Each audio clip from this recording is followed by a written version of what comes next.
you told me, man, the man said, yo, what happened? What? He said, yo, this guy took my confidence. How can you let a man take your confidence based upon words? Keep in mind, sticks and stone may break my bones, but words would never hurt me. Hey, you know what? How y'all doing? Good day, good day, good day. Thank you for joining me. Once again, this is the real Glaze Gibbs. And like I said right now, this is my story, this is my ministry. I talk about the good, I talk about the bad, I talk about the ugly. But like I say, folks, I want you to understand that I am human.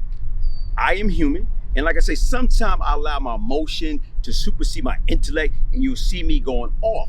I don't try to do that for the most part. I try to keep it positive. Even right now with the situation, I've been getting a lot of DMs. I've been getting a lot of messages in regards to me and Unique beef.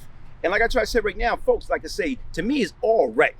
And it wasn't really no beef. It's just certain things that he did I dislike. But once again, when you constantly keep looking at somebody and you watch them and you hearing certain things or whatever, and to me, like I said, yeah, I got mad and I came at him because of, once again, capping. And everybody like, well, that's his story. Yeah, that's his story. There's nothing wrong with telling the story, but you don't have to keep injecting it with steroids. You don't have to keep over exaggerating. You know what? If you're going to tell a story, talk about the good, the bad, and the ugly, but most importantly, be truthful. Stop with all the steroids, man. Injecting the story so it can be bloated. It can be sensational. It can be fascinating. All right? So right now, I'm still saying that you capping.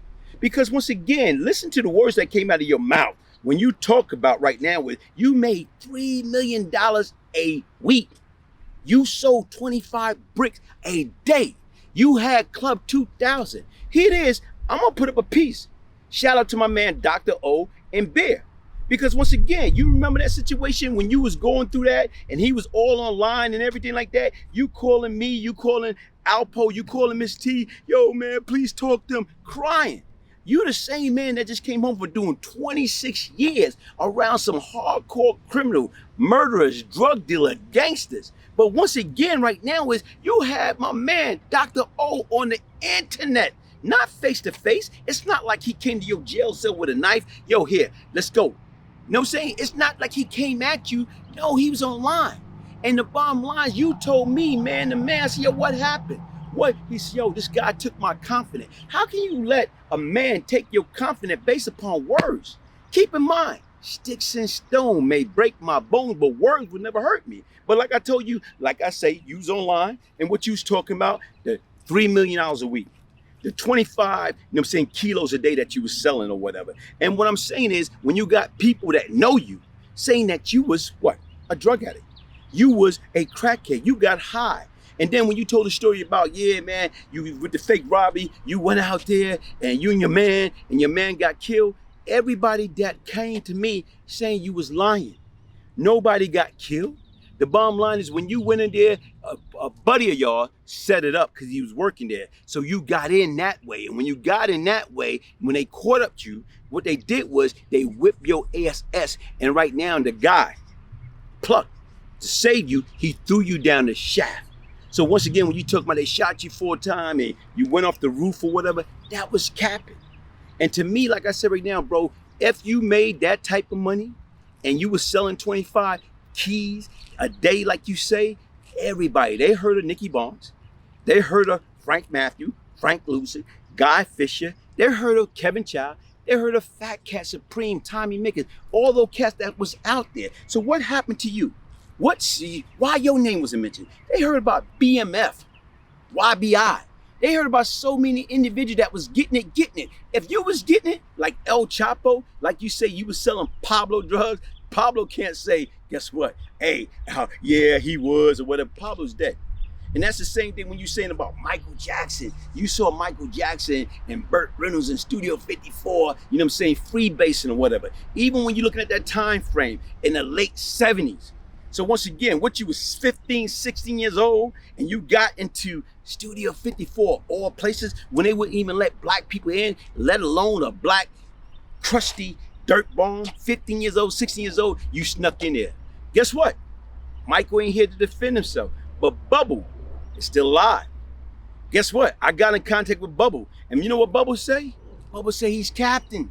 Bubbles say, yeah, Michael told me that story. Michael told me, man, Bubbles, you should have been there. Like, New York is beautiful. We in Studio 54, and there's a bunch of people around, all these beautiful people of all nationality. Guess what? All celebrities and everybody partying, having a good time. And I kept seeing this little snotty old little kid. And right now, everywhere I went, he was watching me. He was looking at me. And I'm like, who is this little kid? He should be home in bed. You know what I'm saying? Getting milk and cookie. But no, he's here in Studio 54. You know what? That inspired me to help Rockwell, Barry Gordy's son, come up that song. I gotta feel like somebody watching me. Cause that little big head little kid, everywhere I went, yeah, I'm up on the DJ booth and I'm dancing to myself. And that little kid with the big head popping up to me like, hey, like he knew me or whatever. But for him to say that Michael was freebasing with Burt Reynolds, he's capping. He's lying. Liar, liar, liar, pants on fire. Folks, like I say, this is all recreation. And right now, look at the piece from Up for Debate, courtesy of Up for Debate, and Bear, his co-defendant, when he say that Uneice wanted him to come online and lie about that, and he wouldn't do it. In the chat on the other joint, the brother said, "Oh, so he got shot and thrown down the elevator shaft and survived." Yep. Mm-hmm.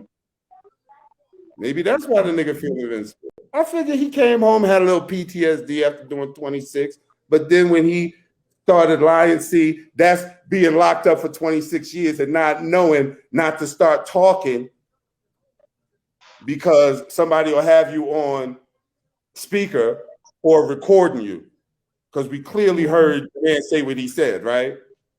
Yes, sir. But that's not happening until I'm not co-signing. If I think about it, if the video had came on and I would have been co-signing his bullshit when you came at the motherfucker, but for some reason the motherfucker's the world's best self-promoter, man. Like I give the nigga props for a whole lot of shit, man, for real. Mm-hmm. But stop the blood clot lying.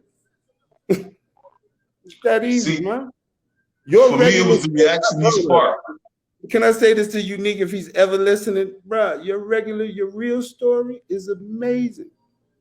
It's fucking amazing. Just tell that. Listen, all I'm going to say is look at his final charges. I'm doing 50 hours and I'm pointing saying he's the kingpin, he's the head. We sold 20 and 30 keys. He jumped off of buildings and he sold 20 and 30 keys a day. And then he jumps off of buildings and motherfucking, buys clubs in Dominican neighborhoods. Nigga, you can't even buy an apartment up on a motherfucking hill, much less the fucking club. We won't talk about him not wanting anyone to know he was Jamaican. Because we know that we got words from around 45th Street in the end. But come down street, come around corner, you have to deal with them, you understand it? How did Unique acquire that club? Or did he acquire that club? We used to throw parties in the motherfucker. Who threw parties? The first party was actually a birthday party, and again, Building One Negro set up that at the time Ralph McDaniels there because basically we was throwing a birthday party for the nigga because we had been going back and forth to Miami, you know what I'm saying, with the girls. So at first it didn't have the girls, but then when he found out about it, he was like, fuck it, we gonna bring up these broads from Miami and they gonna dance in the joint. The nigga went and got flyers, self-promoted. I tell you, the motherfucker's an excellent self-promoter. We self-promoted the shit out of that. That first motherfucking Mecca audio party, nigga, we had about 100 bitches banked around the corner on the fucking Broadway, butt-ass naked. And it was about 5 o'clock in the afternoon. And it was an off night, because our night was an off night. It was Wednesday. So why was it Wednesday? Why wasn't it? Come on, if you owned the club, your shit would have been Saturday, Friday, and Saturday, nigga. Any New York promoters know that. If you own the club, you're going to keep Friday and Saturday, right? You might sell Wednesday. Who the fuck going in the club on Wednesday? Drug dealers. That's why we have Wednesday. Come on, there's a reason for every fucking thing. Stop it. Like I say, folks, listen, it's not what you do, it's how you do it. It's not what you say, it's how you say. And what I'm saying is right now, look, bro, if you want this keep going on, keep bringing it on.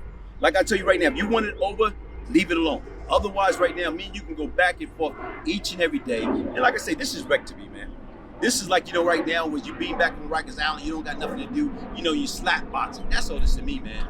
Nothing more, nothing less. Listen, folks, hit the like button. Subscribe, share, support the Real Brian Glaze Gibbs YouTube channel. Crime doesn't pay. Only thing come fast is trouble. And the difference is right now, you're right. People came out, y'all supposed to be getting together, working together to stop these kids from doing this. First of all, folks, listen. You can't stop nobody from doing what they want to do. Sometimes what happen, they have to go through trials and tribulation. They have to go through the penal situation. They have to experience death. They have to experience something so damn painful that's going to stop them and say, you know what, this life is not for me. And like I said right now, I wasted 15 years out of my life that I cannot get back. So my message for the kids that's out there, anybody that's at risk, listen, do it right the first time. If you're gonna listen to the story, make sure you getting the right message out of the story. Or listen to somebody, every time you look around, boom, gunshot for this, boom, gunshot for that. Hey, why don't y'all cash app a gangster? If you telling a $1.5 billion story that you had mansions here, you had a mansion in Mars, mansion in Jupiter, mansion in Florida, mansion in New York, but once again, all these cars, but once again, you over here begging like you Reverend Ike, hey, cash app a gangster. That's kind of backwards, my brother. Hey, like I say, folks, listen, this is all educational, entertainment purposes. You know what? It's nothing about bragging. It's nothing about me trying to take certain things and blow it out of content. But once again, when I hear BS, I'm a call BS. And right now, like I say, that brother is full of BS. One love.